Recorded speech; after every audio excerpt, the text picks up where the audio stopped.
You brush your teeth. You check your phone.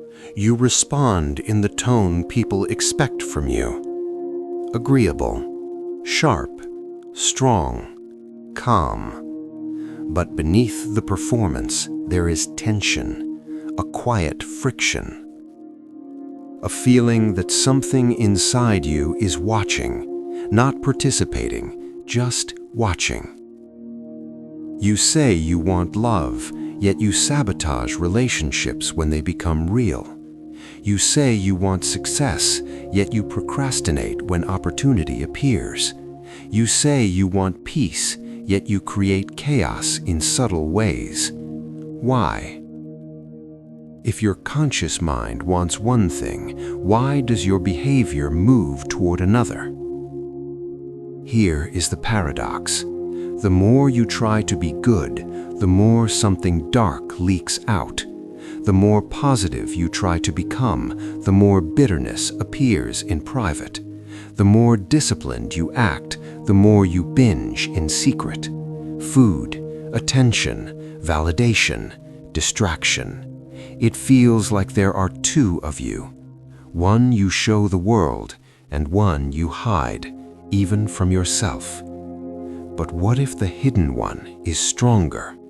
What if the version of you that you rejected, judged, and buried is the one steering your life? You believe you are rational, self-aware, conscious. But how many of your reactions are automatic? How many triggers explode before you can stop them?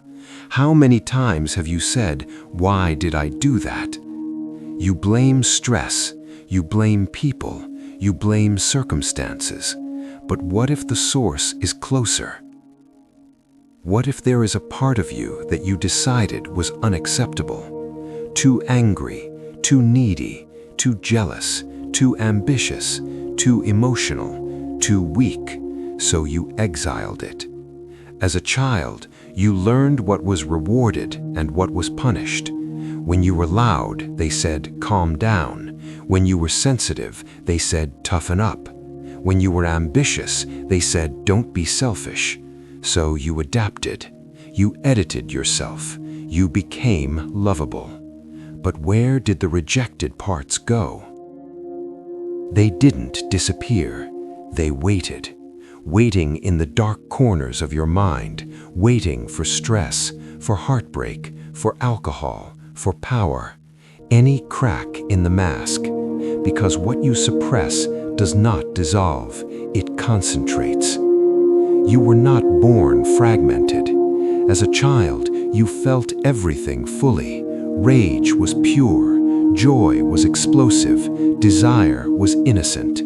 Then the world began its training. Approval became conditional, love became transactional, safety depended on behavior, and you learned a dangerous rule. To be accepted, I must edit myself. This is where the shadow is born. Not evil, not dark, just rejected. Rejected anger, rejected ambition, rejected vulnerability. But rejected energy does not disappear. It becomes autonomous. When you suppress anger, it becomes irritability. When you suppress desire, it becomes addiction. When you suppress truth, it becomes anxiety. You become safe, but small, stable, but uninspired. You mistake numbness for peace. And one quiet night, when everything is still, you feel it. A flicker, a truth you almost speak, a desire you almost admit. That flicker is your unlived self. Integration is not indulgence, it is ownership. When you deny your darkness, it controls you. When you own it, you transform it. Freedom is not purity. Freedom is responsibility. You are not broken. You are unfinished. The shadow was never your enemy. It was unfinished potential. And now that you've seen it, what kind of person will you choose to become?